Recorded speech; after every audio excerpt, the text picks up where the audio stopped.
नमस्कार प्रिय बच्चों, चिट्ठियों की अनूठी दुनिया पाठ के 1 से लेकर 4 प्रश्न हमने पूर्ण कर लिए हैं।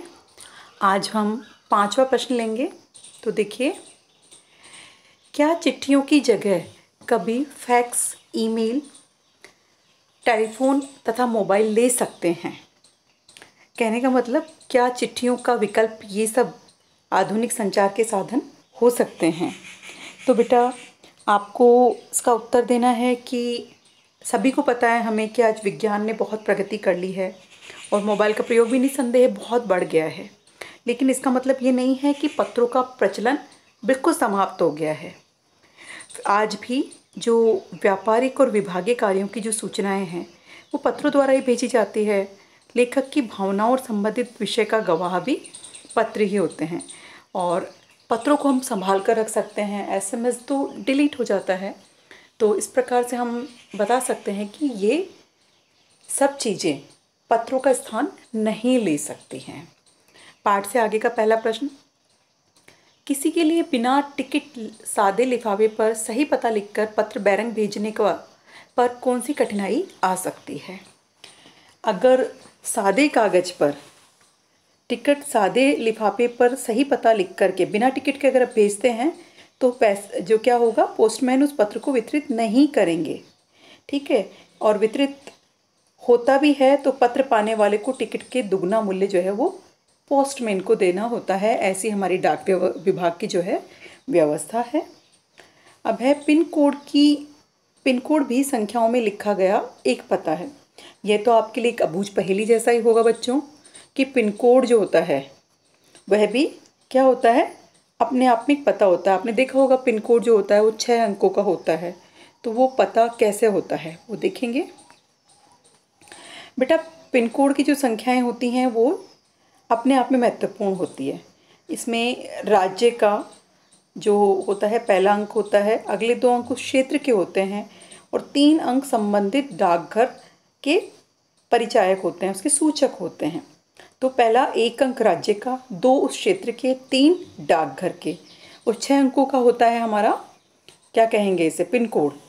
तो ये अपने आप में क्या होता है, एड्रेस होता है, पता होता है।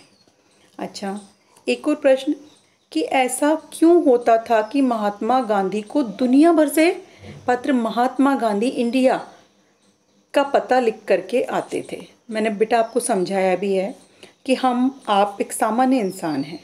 हमारा अगर पूरा पता लिखा हुआ लेटर नहीं आएगा, अगर हमारे लिए कोई लेटर आता है उस पर हमारा पूरा एड्रेस नहीं होता, पता नहीं होता, तो वो हम तक डिलीवर नहीं होगा, हम तक नहीं पहुंचेगा। लेकिन जो बहुत ही प्रसिद्ध व्यक्ति होते हैं, है ना, जिनका देश की राजनीति में, देश की सामाजिक व्यवस्था में, देश की अर्थव्यवस्था में या कहें कि राष्ट्र में जो एक सम्मानित स्थान जिनका होता है, जिन्हें सभी लोग जानते हैं, वो किसी परिचय के मोहताज नहीं होते हैं। और फिर महात्मा गांधी के लिए तो हम स्पष्ट रूप से, निर्विवाद रूप से कह सकते हैं कि वो तो हमारे राष्ट्रपिता हैं, वो किसी परिचय के मोहताज नहीं थे। तो विश्व के विभिन्न क्षेत्रों से उस समय में महात्मा गांधी के लिए जो पत्र लिखे आते थे, वो पत्र जो है बिना किसी पते के महात्मा गांधी इंडिया लिख करके उनको भेज दिया जाता था। गांधी जी जहाँ भी होते थे वो पत्र उन तक पहुँच जाते थे, क्योंकि गांधी जी थे ही इतने प्रसिद्ध व्यक्ति, तो उन तक पत्र पहुँचना कोई बड़ी बात नहीं थी। इसलिए महात्मा गांधी इंडिया लिख करके आए हुए सभी पत्र जो है गांधी जी तक पहुँच जाते थे। एक बार अपने उत्तरों को मेरे उत्तरों से आप मिला लीजिए। क्या चिट्ठियों की जगह कभी फैक्स, ईमेल, टेलीफोन या मोबाइल ले सकते हैं? यह आपका दोहरान भी हो रहा है बेटा एक साथ कि आज विज्ञान प्रगति के कारण फैक्स, ईमेल, टेलीफोन तथा मोबाइल का प्रयोग निसंदेह बढ़ा है, लेकिन पत्रों का प्रचलन भी कम नहीं हुआ है, क्योंकि आज भी व्यापारिक और विभागीय कार्यों की सूचनाएं किसके द्वारा दी जाती हैं? पत्रों के द्वारा ही दी जाती है, जो लेखक की भावनाओं और संबंधित विषय का गवाह भी होती हैं। संभाल कर हम इन्हें रख सकते हैं, लेकिन मोबाइल है, टेलीफोन है, इनके द्वारा प्राप्त जो मौखिक ना, जिनको लिखे हुए नहीं होते, एक डॉक्यूमेंट के रूप में नहीं होते हमारे पास, इन मौखिक संदेशों को सहेज कर नहीं रखा जा सकता। फिर फैक्स, ईमेल की सुविधाएं अभी जनसामान्य तक नहीं है, इसलिए चिट्ठियों की जगह ये वैज्ञानिक साधन नहीं ले सकते। ठीक है। फिर हमारा अगला प्रश्न था कि किसी के लिए बिना टिकट सादे लिफाफे पर सही पता लिखकर पत्र बैरंग भेजने पर कौन सी कठिनाई आ सकती है। मैंने बताया भी, यदि बिना टिकट सादे लिफाफे पर सही पता लिख करके पत्र बैरंग भेज दिया जाए तो हो सकता है पोस्टमैन एक तो या तो उसे वितरित ही नहीं करेगा। अगर सही पते पर, सही ठिकाने पर वह पहुंच भी जाता है तो जिसके नाम हमने पत्र लिखा है उस व्यक्ति से टिकट का दुगना मूल्य जो है पोस्टमैन को प्राप्त होगा, वो उसे देना ही पड़ेगा। ऐसी व्यवस्था डाक विभाग की है। अब पिन कोड भी संख्याओं में लिखा गया एक पता है।